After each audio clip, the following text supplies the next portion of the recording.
حضرت امام زین العابدین یہ کربلا کے وہ شخص ہیں جنہوں نے سارا منظر اپنی آنکھوں سے دیکھا تھا. اتنے دکھ کسی کو نہیں پہنچے جتنے زینب اور زین العابدین کو پہنچے ہیں. سب منظر کھلی آنکھوں سے دیکھا. 14 سال کی عمر ہے, بیمار ہیں. تاریخ بتاتی ہے اس کے بعد ساری زندگی حضرت زین العابدین نے ٹھنڈا پانی نہیں پیا. جب پانی پینے لگتے تڑپنے لگتے, کہتے مجھے سکینہ کی پیاس یاد آتی ہے, مجھے علی اصغر کا تڑپنا یاد آتا ہے. ساری زندگی پھر ٹھنڈا پانی نہیں پیا. حضرت امام زین العابدین نے یہ سارا منظر کھلی آنکھوں کے ساتھ دیکھا تھا. اور پھر آپ نے دمشق کے بازاروں میں بھی اور کوفے کی گلیوں کے اندر بھی سروں کا یہ قافلہ اپنی قیادت کے اندر جو ہے وہ گزارا تھا.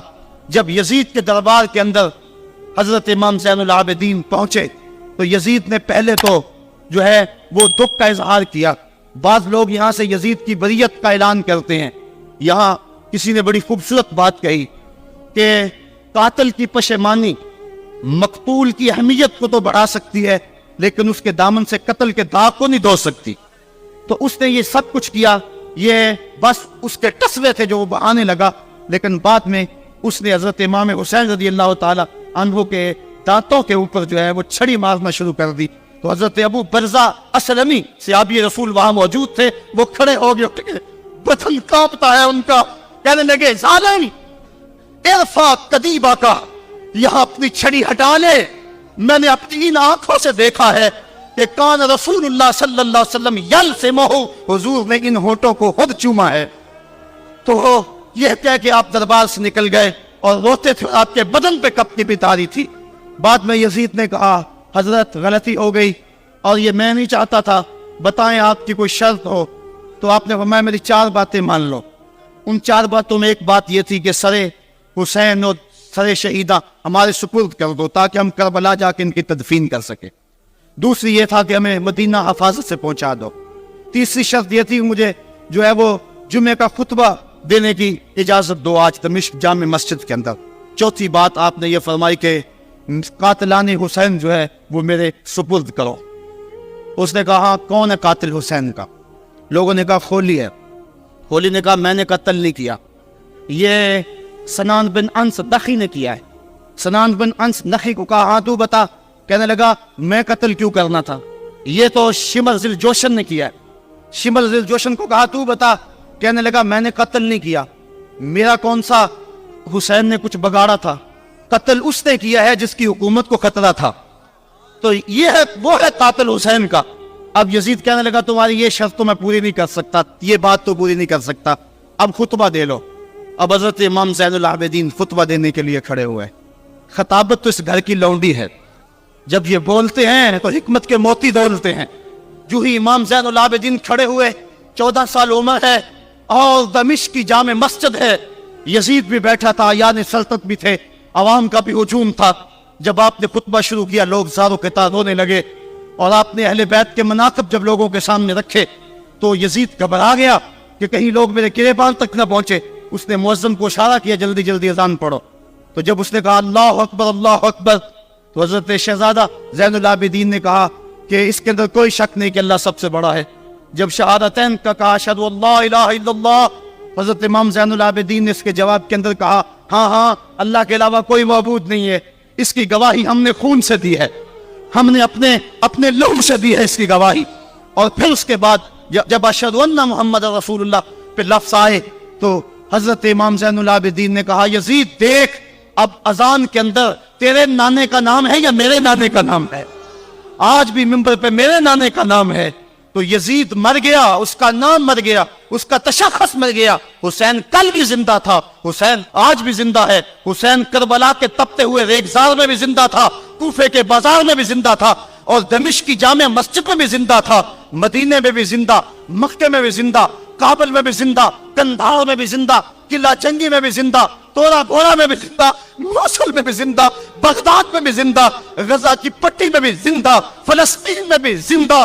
آج حسین کی زندگی اور حسین کا باقپن دنیا کو بتا رہا ہے, بش کو بتا رہا ہے تیرے منہ پہ تماچا حسین مارے گا. زمانہ بتائے گا کہ حسین کل بھی زندہ تھا, حسین آج بھی زندہ ہے. حسین کی فکر لے کے اٹھو اور پوری دنیا پہ چھا جاؤ. اور زمانے کو بتاؤ کہ ہم حسین ابن علی کے سپاہی ہیں، صرف محرم کے دن آنسو بہا لینے سے کچھ نہیں ہوگا۔ کیا صرف محرم حسین کا مہینہ ہے؟ نہیں، پورا سال حسین کا ہے، پوری زندگی حسین کی ہے، پورے زمانے حسین کے ہیں۔ یہ صرف عاشور کا دن یا عاشور کی شب ہی حسین کی نہیں، سارے زمانے حسین کے ہیں۔ کل بھی حسین کا تھا، آج بھی حسین کا ہے، کل بھی حسین کا ہوگا۔ آؤ اٹھیں، قرآن کو لے کر کے حسین ابن علی نیزے کی نوک پر بھی چڑھ کے قرآن سنایا، اور آج ہم اسی قرآن کی دعوت کو لے کر کے اٹھیں اور حسین ابن علی کے پیغام کو گھر گھر پہنچ۔ رسول کا جب وصال ہوتا ہے تو حضرت زید بن عبداللہ اپنے باغ کو پانی دے رہے ہیں تو کسی نے جا کے ان کو کہا کہ حضور کا انتقال ہو گیا ہے، تو انہوں نے یوں ہاتھ اٹھا کے کہا اللہم اذہب بصری حتی لا ارا بعد حبیبی محمد احدا، اے اللہ میری آنکھوں کی بینائی اچک لے، مجھے نہیں چاہیے یہ آنکھیں، حضور کے بغیر میں اب کسی اور کو نہیں دیکھنا چاہتا۔ اللہ تعالیٰ نے ان کی آنکھوں کی بینائی ان کی دعا پر جو ہے وہ واپس لے لی۔ کچھ لوگ ان کا حال پوچھنے گئے، جب پتہ چلا ان کی بینائی چلی گئی ہے تو انہوں نے کہا بڑا افسوس ہوا ہے کہ تمہاری آنکھوں کی بینائی جاتی رہی، تو فرمانے لگے تمہیں افسوس ہوگا، مجھے تو کوئی افسوس نہیں، میں حضور کے چہرے کے بغیر کچھ دیکھنا ہی نہیں چاہتا۔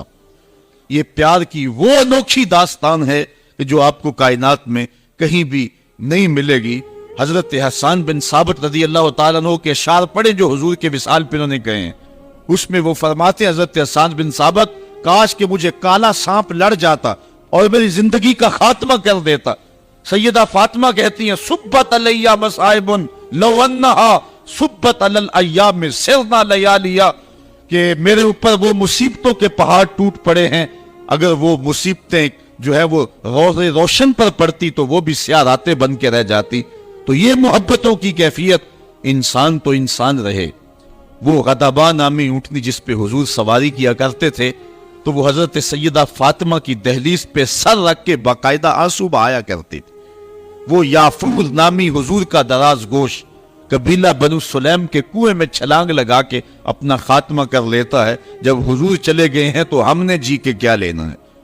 حضرت امام احمد بن حنبل نے اپنی مستد کے اندر لکھا ہے کہ حضور کے گھر میں ایک چھوٹا سا ممولہ تھا، جب حضور گھر آتے تو وہ کسی گوشے میں بیٹھ کے حضور کو دیکھتا رہتا، اور آقا کریم علیہ السلام جب گھر سے چلے جاتے اس طرح تو وہ مضطرب ہو جاتا، کبھی چارپائی پہ آ جاتا، کبھی چھت پہ، کبھی نیچے، کبھی دائیں، کبھی اوپر۔ جب آقا کریم علیہ السلام دوبارہ گھر آتے فساکانہ تو اس کے دکھی دل کو قرار آ جاتا۔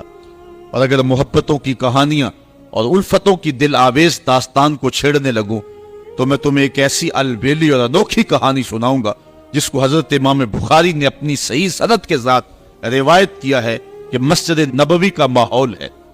آقا کریم علیہ السلام منبر پہ جلوہ فراز ہوئے، ابھی خطبے کا آغاز ہی ہوا ہے کہ ایک جانب سے سسکیوں کی آواز آنے لگی، کوئی پھوٹ پھوٹ کے رو رہا ہے۔ صحابہ دائیں بائیں دیکھتے ہیں، رونے والا نظر نہیں آتا، اور رونے والا اس درد سے روتا ہے کہ سینوں کے اندر کلیجے پھٹتے دکھائی دیتے ہیں۔ اس کے لہجے میں گداز اتنا ہے اور درد اتنا ہے کہ صحابہ دائیں بائیں دیکھتے ہیں، رونے والا نظر بھی نہیں آتا، لیکن اس کے رونے کی ہچکیاں اور سسکیاں زہرا گداز ہیں، کلیجہ پگھلا دینے والی ہیں۔ اللہ اکبر۔ فنزل النبی صلی اللہ علیہ وسلم عن المنبر، حضور منبر سے نیچے اترے۔ آج پہلا دن تھا کہ حضور کے لیے منبر بنا تھا، حضور منبر پر بیٹھے تھے۔ پہلے کھجور کے ایک تنے کے ساتھ ٹیک لگا کے حضور واز کیا کرتے تھے، آج منبر بنا تو اس کو ایک سمت رکھ دیا گیا۔ رونے والا یہ وہ خشک تنا تھا جو حضور علیہ السلام کی جدائی کے اندر تڑپ رہا تھا۔ اس تنے ہنانا در ہجر رسول ظالمی نالت چوں اربا پہ عقول، رومی کہتے ہیں کہ اس تنے ہنانا عاقل لوگوں کی طرح سسکیاں لے کے رو رہا ہے۔ آقا کریم علیہ السلام آئے اور اس تنے کو حضور نے اپنی باہوں میں لے لیا۔ جس طرح کوئی بچہ بچھڑا ہوا ماں کی گود میں آ جائے تو اس کی گھگی بند جاتی ہے، اس طرح اس کی گھگی بند گئی اور آقا کریم اس کے اوپر اپنا ہاتھ پھیرتے رہے، اور بتدریج اس کی سسکیاں اور اس کا رونا کم ہوتا رہا۔ پھر تھوڑی دیر کے بعد آقا کریم دوبارہ منبر پہ آئے، صحابہ سے ارشاد فرمایا کہ اے میرے صحابہ، لو لم افعل ہاکذا لہن الی یوم القیامہ، اگر میں منبر سے اتر کر کے اپنے عاشق زار کو یوں تسلی نہ دیتا، یہ قیامت تک روتا رہتا۔ حضرت امام محمد بن سیرین ایک بزرگ ہوئے ہیں، آپ فرمایا کرتے تھے کہ جب حضور کی محبت کا عالم یہ ہے کہ خشک لکڑیوں کو بھی جدائی برداشت نہیں ہے، تو حضور علیہ السلام کے جو غلام ہیں پھر ان کی محبت کا عالم کیا ہوگا۔ کربلا کے میدان میں حضرت امام حسین کے پاس ایک شکی آیا اور بڑی دیدہ دہانی سے کہنے لگا کہ دیکھو فرات کی نہر، اس کی لہریں اور اس کی موجیں اپنی پوری روانی کے ساتھ بہ رہی ہیں اور تمہیں ایک گھونٹ بھی نہیں ملے گا۔ تو حضرت امام حسین رضی اللہ تعالیٰ عنہ جو پیاس کاٹ رہے تھے، آپ کا خاندان پیاس سے بیٹھا تھا اور اللہ پر صابر تھے، آپ غصے اور جلال میں آئے اور ایسے ہاتھ اٹھائے اور کہا مالک آل محمد کو تانے دے رہا ہے، حوض کوثر کے وارثوں پہ بات کر رہا ہے، اللہم امت ہو اتشانن، اے اللہ اس کو پیاسا مار۔ بس یہ لفظ زبان سے نکلنے تھے کہ اس کا گھوڑا بدکا اور رکاب میں اس کا پاؤں پھنسا اور وہ چیختا روتا رہا اور پانی پانی پکارتا رہا اور اس حالت کے اندر مر گیا۔ اگر ان کے ہاتھ اٹھ جاتے تو وہاں اس امتحان گاہ میں کوئی راستہ نکل سکتا تھا، لیکن حضرت امام حسین رضی اللہ تعالیٰ عنہ نے کوئی راستہ نہیں لیا، کوئی کمپرومائز نہیں کیا۔ آپ نے فرمایا کہ ایک ہی بات ہے کہ میں یزید کے ہاتھوں میں ہاتھ نہیں دوں گا۔ یزید کا اصرار یہ تھا کہ تم میری بیعت کر لو، میں تمہیں سب کچھ دوں گا۔ بہت سارے لوگ ہم نے دیکھے ہیں کہ جب وہ باطل کے خلاف کھڑا ہونے کی بات کرتے ہیں تو ان کی گفتگو میں بڑا تن تنا ہوتا ہے، ہم یہ کر دیں گے، ہم وہ کر دیں گے، لیکن جب حکومت وقت ان کا میٹر کاٹ دے تو پھر وہ یو ٹرن لے لیتے ہیں۔ وہ اتنی تکلیف بھی گوارا نہیں کرتے جو چمک چمک کے بات کر رہے ہوتے ہیں۔ میں سلام نہ کر لوں، بیٹوں کی گردنیں کاٹ دی گئی، حسین نے پھر بھی یو ٹرن نہیں لیا ہے، حسین نے پھر بھی راستہ تبدیل نہیں کیا ہے، استقامت کا کوہ گرا بنے رہے۔ اور اس امتحان گاہ میں حضرت امام حسین رضی اللہ تعالیٰ عنہ نے جس پامردی کے ساتھ، جس جرأت کے ساتھ قیام کیا، وہ تاریخ کا ایک انوکھا باب ہے۔ میں ایک بات کہا کرتا ہوں کہ لوگ سر بچانے کے لیے ہاتھ دے دیتے ہیں، لیکن امام حسین نے ہاتھ بچانے کے لیے سر دے دیا اور یزید کے ہاتھ میں ہاتھ نہیں دیا۔ یہ سرخروئی تھی جو انہوں نے کہا کہ یہ کیسے ہو سکتا ہے، آپ کے لفظ ہیں وَمِثْلِي لَا يُبَايِعُ، کہ میرے جیسے لوگ یزید جیسے لوگوں کے ہاتھ پر بیعت کیسے کر سکتے ہیں۔ یہ بات ذہن میں رکھیے کہ یہ جو مسلح کی امامت ہے یہ امامت صغرا ہے، چھوٹی امامت ہے۔ اس میں تو اگر امام کی داڑھی کا سائز چھوٹا ہو، حد شریعت سے کم ہو، تو اس کے پیچھے نماز نہیں پڑھی جاتی۔ اگر وہ اچھی طرح سے پاؤں نہیں لگاتا ہے تو اس کے پیچھے نماز نہیں پڑھی جاتی۔ اگر وہ فاسق مولن ہے تو اس کے پیچھے نماز نہیں پڑھی جاتی۔ اور جو مسلح کبرا، امامت کبرا کا امام ہے تو وہ جیسا بھی ہو اس کے ہاتھ پہ بیعت کر لیں گے۔ یہ آج کے دور کا مفاد پرست تو کر سکتا ہے جو قیمے والے نان پہ ووٹ دے دیتا ہے، جس کی رگوں میں محمد عربی کا خون ہے، بھلا اس سے یہ کیسے گوارا ہو سکتا تھا۔ آپ نے اعلان کرتے ہوئے کہا وَيَزِيدُ بْنُ مُعَاوِيَةَ فَاسِقٌ فَاجِرٌ قَاتِلُ النَّفْسِ مُعْلِنٌ بِالْفِسْقِ شَارِبُ الْخَمْرِ، یزید فاسق ہے، فاجر ہے، اعلانیہ فسق کرتا ہے، مسلمانوں کا قاتل ہے، شراب پیتا ہے۔ حسین ابن علی اس کی کیسے بیعت کر سکتا ہے؟ میں ڈٹ کے ڈنکے کی چوٹ پہ یزید کی بیعت کا انکار کرتا ہوں۔ اب اس کی قیمت کتنی دینی پڑے گی؟ جتنی بھی قیمت مجھے دینی پڑے وہ میں قیمت ادا کروں گا۔ میں تمہارے لیے ایک مثال پیش کرنا چاہتا ہوں، اور آپ نے وہ مثال، روشن مثال پیش کی۔ دیکھیے کربلا کے میدان میں حضرت امام حسین اگر نہ جاتے، کوئی راستہ لے لیتے، تو مجھے یہ بتائیے کیا آج ہمارے اندر موجود ہوتے؟ موت تو برحق ہے، لیکن آپ نے وہ راستہ اختیار کیا جو موت کا نہیں تھا، حیات کا تھا۔ حضرت امام حسین رضی اللہ تعالیٰ عنہ سرخرو ہوئے، وہ کامیاب ہوئے، وہ بامراد ہوئے، سب کچھ لٹا کر کے بھی پھر بھی حسین آج زندہ ہے، اور یزید کا نام سوائے دشنام کے باقی نہیں۔ یہ شروع سے پیغمبر حسن و جمال حضور علیہ السلام کی توہین و تنقیص کو شعار زندگی رکھتے ہیں، تو ایک زمانے میں انہوں نے سازش کی اور آقا کریم کے روضہ اطہر سے حضور کے جسد اطہر کو چرانے کی سازش کی، اور جس کی حفاظت میرا رب کرے کون اس محبوب کا بال بیکا کر سکتا ہے۔ یہ جو کچھ ہو رہا ہے یہ ہمارا امتحان ہے، ورنہ جس کے سر پہ وارفانہ لاکا ذکر کا تاج میرے رب نے رکھا ہے، بھلا اس کی شان کو کوئی گھٹا سکتا ہے؟ جدا ذکر خدا بلند کرے، کیڑا جمعہ حسن و بند کرے، اس ذکر دا حافظ آپ خدا، پڑھو لا الہ، خود اللہ حفاظت کرنے والا ہے ذکر کی۔ یہ تاج رب نے محبوب کے سر پہ رکھا ہوا ہے، اس لیے چاند کی طرف منہ کر کے تھوکنے سے چاند کی نوری کرنوں کو میلا نہیں کیا جا سکتا۔ تھوکنے والے کا اپنا منہ گندا ہوگا، لیکن چاند کل بھی روشن تھا، چاند آج بھی روشن رہے گا۔ مدینے والے چاند کی عظمتوں کو کوئی گہنا سکتا ہی نہیں ہے، کیونکہ جس کے سر پہ ورفانہ لکا ذکر کی چادر میرے رب نے تان دی ہے، اس کی عظمتوں کو کوئی گھٹا سکتا ہی نہیں ہے۔ یہ امتحان ہمارا ہے، یہ آزمائش ہماری ہے۔ اللہ اکبر۔ تو میں نے کہا کہ یہ سعادت مند لوگوں کا مقصوم ہوتا ہے، تو اس زمانے میں یہ سازش کی کہ حضور کے جسد اطہر کو روضہ انور سے نکال لیا جائے، اور پھر باقاعدہ انہوں نے 2 اشخاص کو وظائف پڑھا کر کے، داڑیاں رکھوا کر کے، جبہ و دستار پہنا کر کے مدینے میں بھیجا، صوفیاء کے، نیکوکاروں کے، علماء کے، زاہدین کے روپ میں، اور انہوں نے وہاں ایک جگہ کرائے پہ لے لی اور اپنی کارروائی کا آغاز کر دیا۔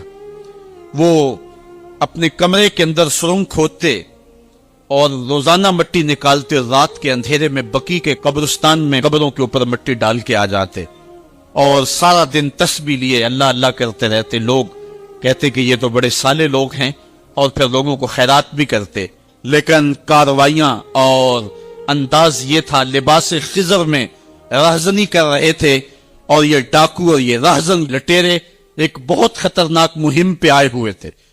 جب وہ بالکل قریب پہنچ گئے، اور ایک روایت میں آتا ہے کہ حضرت عمر کے پاؤں کا انگوٹھا بھی ننگا ہو گیا، حضور علیہ السلام سلطان نور الدین زنگی کو خواب میں ملے، اور ان کی شکلیں دکھائی کہ یہ 2 موذی مجھ کو تکلیف دے رہے ہیں۔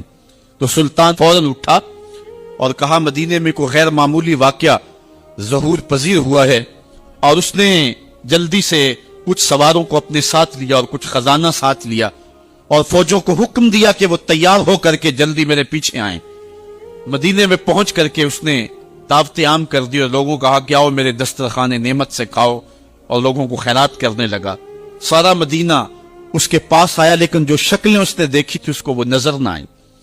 وہ بار بار پوچھتا تھا کوئی رہ تو نہیں گیا؟ لوگوں نے کہا کہ نہیں، سارے جو ہیں وہ آپ سے خیرات لے گئے ہیں۔ ہاں 2 شخص ایسے ہیں کہ جو بہت بڑے سخی ہیں، ان کو تو ضرورت ہی نہیں آپ کی دہلیز پہ آنے کی۔ بادشاہ نے کہا مجھے دکھاؤ وہ کون ہے۔ بادشاہ کو شک گزرا یہ وہی تھے۔ جب سامنے آئے تو بادشاہ نے فوراً پہچان لیا، کہا کہ میں تمہارے ڈیرے پہ جہاں تم رہتے ہو وہاں جانا چاہتا ہوں۔ بادشاہ تفتیش کرنا چاہتا تھا، جب دیکھا تو تسبیحیں لٹکی ہیں، مصلے بچھے ہوئے، قالین بچھے ہوئے ہیں، تو بادشاہ مصلہ اٹھایا، قالین اٹھایا تو نیچے پھٹا تھا، جب پھٹا اٹھایا تو نیچے سرنگ تھی۔ پھر بادشاہ نے ان کو جانوروں کے پیچھے بندھوا کر کے چروا دیا، اور میں نے تاریخ میں پڑھا سلطان نور الدین زنگی مدینے کی گلیوں میں پھر اس کے بعد روتا پھرتا تھا، اور اس کی آنکھوں میں آنسو تھے، اور کہتا تھا یا رسول اللہ تمہاری مہربانی، تو یہ ڈیوٹی میرے ذمہ لگائی ہے، ورنہ کائنات بھری پڑی تھی، یہ سعادت مندی میرا مقدر کہ اس نوکری کے لیے مجھے منتخب کیا ہے۔ ہمارے اسلاف، ہمارے بزرگ، اس دور کے شہنشاہ، اس دور کے بادشاہ اتنی جرأت اور اتنی عظیمت رکھا کرتے تھے، اور آج ہماری کمزوریاں نے دشمنوں کو دلیر کر دی ہے۔ کبھی ایسا بھی اندھیر آیا تھا کہ سر عام یوں توہین اور تنقیص ہوتی ہو پیغمبر حسن اور پیغمبر جمال کی، اور پھر 1.40 کروڑ انسان دنیا کے اوپر بستے ہو، یہ بھی زمانے میں دن دیکھنے تھے۔ اس وقت ہمارا المیہ یہ ہے کہ ہمارے پاس عالمی لیڈر کوئی نہیں ہے، عوام کے جذبے یقیناً دیکھنے کے۔ سیریا کے بچوں کو میں نے دیکھا کہ وہ چھوٹے چھوٹے بچے، انہوں نے ہاتھوں میں کتبہ پکڑا ہوا ہے، اور میں اس منظر کو دیکھ کر کے کتنی دیر تک سکتے میں رہا۔ اس کے اوپر لکھا ہوا تھا اقتلونا ولا تسبوا لنبینا، ہمارے ٹکڑے کر دو لیکن ہمارے نبی کو گالی نہ دو۔ ان بچوں کے درد کی کہانی کلیجے چیر رہی تھی۔ حضور علیہ الصلوۃ والسلام کی محبت عقل کا تقاضا بھی ہے، دین اور شریعت کا بھی تقاضا ہے۔ حضور کا جو فرمان نور آپ کے سامنے رکھا، اس میں حضور علیہ السلام نے ارشاد فرمایا، لا یؤمن احدکم حتی اکون احب الیہ، تم میں سے کوئی شخص اتنی دیر تک کامل مومن نہیں ہو سکتا جب تک میں اس کو محبوب نہ ہو جاؤں، من والدہ و والدہ والناس اجمعین، اس کے والد سے، ماں باپ سے، اس کی اولاد سے، یہاں تک کہ کائنات کے ہر شخص سے زیادہ جب تک میں محبوب نہ ہو جاؤں، ایمان کی تکمیل نہیں ہو سکتی۔ حضرت سیدنا عمر رضی اللہ تعالیٰ عنہ نے بارگاہ رسالت مآب صلی اللہ علیہ وسلم نے عرض کی، لعنت یا رسول اللہ صلی اللہ علیہ وسلم احب الی من کل شیء الا نفسی، حضور آپ مجھے کائنات کی ہر شے سے زیادہ محبوب ہیں، لیکن میں جو اپنی کیفیت پا رہا ہوں وہ آپ کے سامنے رکھ رہا ہوں، مجھے اپنی جان سے زیادہ آپ محبوب نہیں ہیں۔ تو حضور نے ارشاد فرمایا، لا والذی نفسی بیدہ حتی اکون احب الیک من نفسک، عمر مجھے قسم ہے اس ذات کی جس کے قبضے میں میری جان ہے، اتنی دیر تک تمہارا ایمان مکمل نہیں ہوگا جب تک سب سے زیادہ میں محبوب نہ ہو جاؤں۔ حضرت عمر رضی اللہ تعالیٰ عنہ نے عرض کی، الآن احب الی من نفسی، حضور اب جو ہے وہ آپ مجھے اپنی جان سے بھی زیادہ آپ محبوب دکھائی دے رہے ہیں۔ حضور نے فرمایا، الآن یا عمر، عمر اب تمہارا ایمان مکمل ہو گیا ہے۔ تو جب تک کائنات میں سب سے زیادہ وہی محبوب نہیں ہو جاتے تو ایمان کی تکمیل نہیں ہوتی۔ آقا کریم علیہ السلام کی مجلس نور سجی ہے۔ حضرت انس بن مالک رضی اللہ تعالی عنہ روایت کرتے، ایک شخص آیا اور حضور کی خدمت میں عرض گزار ہوتا ہے، متی الساعہ یا رسول اللہ، اے پیارے رسول صلی اللہ علیہ وسلم، قیامت کب آئے گی؟ اگر ایک طالب علم پوچھ رہا ہو کہ استاد جی امتحان کب ہوں گے، تو اس کا مطلب صاف صاف یہ ہے کہ اس نے بھرپور تیاری کر رکھی ہے اور بے چینی سے اسے امتحانات کا انتظار ہے۔ تو اس نے کہا، متی الساعہ، قیامت کب آئے گی؟ تو حضور نے اس کو جو جواب دیا، فرمایا، ما عادت لہا، قیامت کا پوچھ رہے ہو، اس کے لیے تیاری کیا کر رکھی؟ تو شخص کا جواب سنتی، اس نے عرض کی، ما عادت لہا من کثیر صلاۃ ولا صوم ولا صدقہ ولکن احب اللہ ورسولہ، میں قیامت کی تیاری کے لیے نمازوں، روزوں اور صدقات کی کثرت نہیں رکھتا۔ بعض ہمارے خطبہ جوش خطابت میں کہہ دیتے ہیں کہ اس نے کہا کہ یا رسول اللہ، نہ میں نمازیں پڑھی ہیں نہ میں روزے رکھے ہیں، یہ کیسے ہو سکتا ہے کہ ایک صحابی رسول ہو اور وہ نماز نہ پڑھتا ہو اور وہ روزے نہ رکھتا ہو؟ اس نے روزوں اور نمازوں کی کثرت کی نفی کی ہے۔ لفظ جو حدیث کے ہیں وہ یہ ہیں، اس نے کہا، ما عادت لہا من کثیر صلاۃ ولا صوم ولا صدقہ، میرے پاس نمازوں اور روزوں اور صدقے کی کثرت نہیں ہے۔ اس بات پہ مجھے کوئی تیاری کی صورت میں ناز نہیں ہے کہ میرے پاس بہت ساری نمازوں کا ذخیرہ ہے، صدقات میں نے بہت سارے کیے ہیں، لیکن جو میری تیاری ہے وہ یہ ہے، ولیکن احب اللہ ورسولہ، میں اللہ اور اس کے رسول سے پیار کرتا ہوں، میری بس یہی تیاری ہے۔ تو اس جواب پر حضور علیہ السلام نے جو ارشاد فرمایا وہ سننے کے قابل ہے۔ آقا کریم علیہ السلام نے ارشاد فرمایا، انت مع من احببت، تو جس کے ساتھ محبت کرتا ہے اسی کے ساتھ ہوگا۔ فرماتے ہیں کہ پھر ہماری خوشی کی انتہا نہ رہی، اور ایمان لانے کے بعد صحابہ سب سے زیادہ اگر کسی قول پہ خوش ہوئے ہیں، کسی بات پہ بہت زیادہ انہیں فرحت ہوئی ہے، تو وہ اس بات پہ فرحت ہوئی ہے، انت مع من احببت، تو اس کے ساتھ ہوگا جس کے ساتھ تو محبت کرتا ہے۔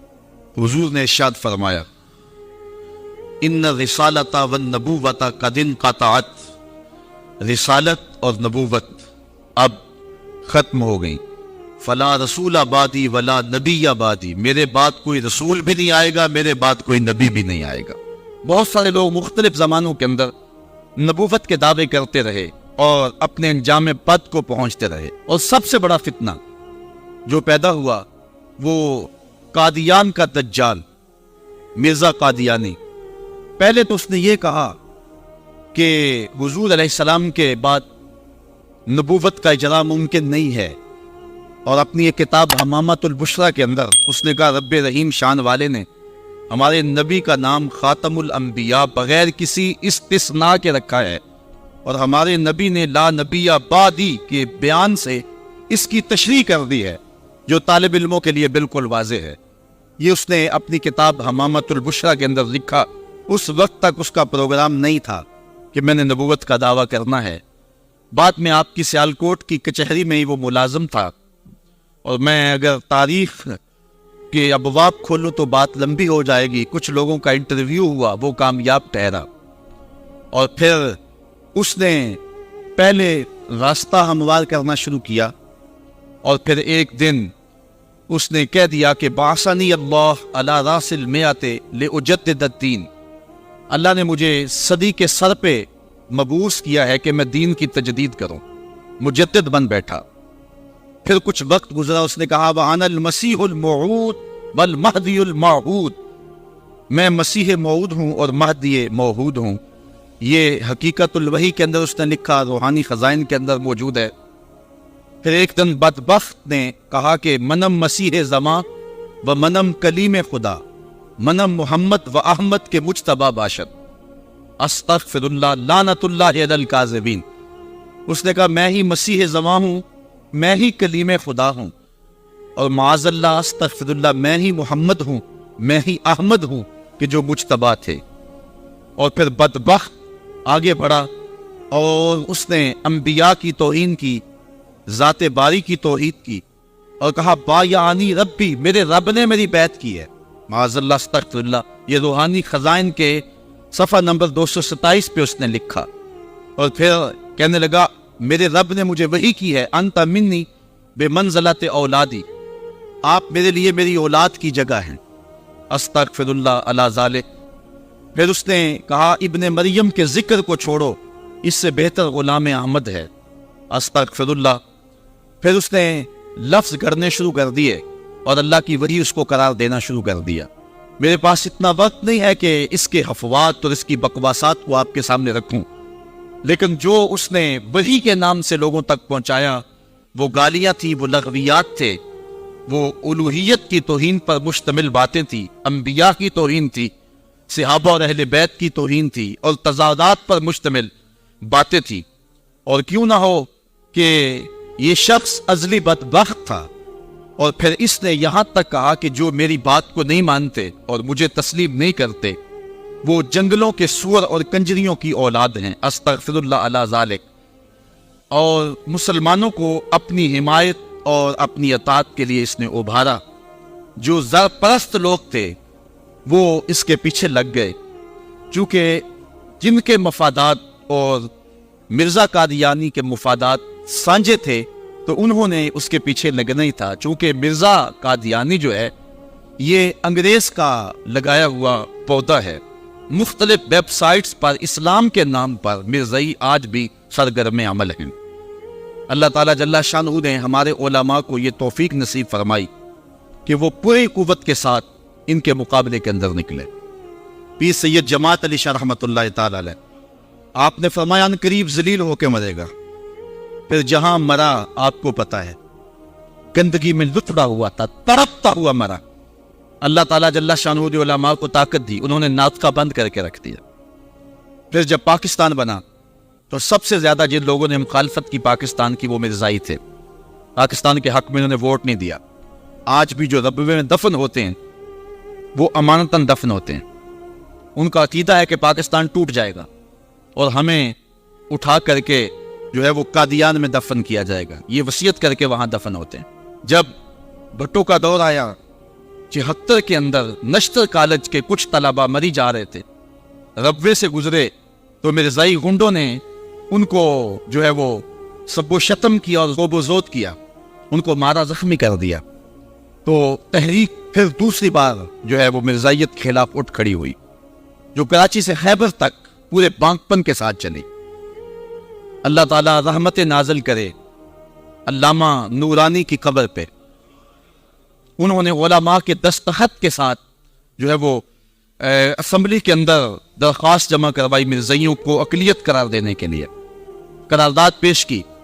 اور پھر کیا ہوا، 3 مہینے کی مسلسل محنت. علامہ سارا دن اسمبلی کی کارروائی میں رہتے اور راتوں کو دور دراز علاقوں کا سفر کر کے اور جلسے کرتے اور ختم نبوت پر جو ہے وہ لوگوں کو ابھارتے. اور پھر مرزائیوں کو بھی بلایا گیا، صفائی کا موقع دیا گیا. پھر ایک وقت آ گیا کہ حکومت مجبور ہو گئی. مسٹر بھٹو علامہ نورانی سے کہنے لگے، نورانی صاحب یہ تو مدارس کے دارالافتاء کا مسئلہ ہے جو آپ اسمبلی میں لے آئے. یہ تو علماء کا کام ہے کہ کون کافر ہے اور کون مومن ہے، تو آپ اس کو اسمبلی کے فلور پہ لے آئے ہیں، تو اس کو مدارس میں حل کرنا چاہیے تھا. تو حضرت علامہ نورانی نے جو جواب دیا وہ بڑا خوبصورت تھا. فرمانے لگے، بھٹو صاحب مجھے ایک بات بتا دیں، آپ منتخب وزیر اعظم ہیں، اگر آپ کے مقابلے میں کوئی کرسی بچھا کے بیٹھ جائے تو آپ اس کے بارے میں کیا رائے رکھتے ہیں؟ تو بھٹو کہنے لگا، یا وہ باغی ہے یا وہ پاگل ہے. تو کہا، بھٹو صاحب وزارت کی کرسی چھوٹی ہے، ختم نبوت کی کرسی بڑی ہے. اب جو کہتا ہے میں نبی ہوں ماننا پڑے گا، یا پاگل ہے یا باغی ہے. پھر وہ وقت آیا، 7 ستمبر کی شام تھی کہ اسمبلی کے فلور پر جدھر دیکھتے تھے نعرہ رسالت اور نعرہ توحید اور ختم نبوت زندہ باد کے نعرے ہی گونج رہے.